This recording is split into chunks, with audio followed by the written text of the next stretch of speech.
ஓட்டுக்கு 1000, 2000, 3000 கொடுக்கும் போது இவன் திருடன், திருடத்தான் நமக்கு காசு தருகிறான், நாய்க்கு போட்ட எலும்பு துண்டு போல நமக்கு போடுகிறான் என்று ஏன் மான உணர்வும் இன உணர்வும் கொண்ட தன்மானமிக்க தமிழ் மக்களுக்கு அந்த உணர்வு வரல?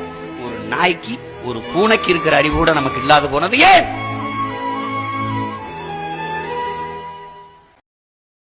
எல்லாருக்கும் நல்லவனா வாழணும்னு நினைச்சிட்டீங்கன்னா உலகத்துல நீ யாருக்குமே நல்லவனா இருக்க முடியாது.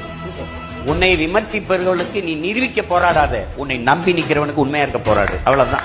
விமர்சனத்தை உரமாக்கு, அதில் உன் லட்சியத்தை மரமாக்கு. இந்த கோட்பாட்டை ஏற்றுக்கொண்டு போயிட்டு நீ ஏன் திராவிடத்தை ஒழிக்க போராடுற? தமிழ் தேசியத்தை வளர்க்க போராடி. நீ வளரு, அவன் விழுவான். இப்ப கதறான்ல. நம்ம என்னமோ 50 வருஷம் நாட்டை நாசமாக்கின மாதிரி, ஒரு 5 வருஷம் அப்படி இருந்து ஊழல் லஞ்சத்திலே ஊறி தலைத்த மாதிரி, மண்ணு மலையெல்லாம் வெட்டி தின்னது மாதிரி நம்மளதான் திட்டிட்டு இருப்பான். நாங்க ஒரு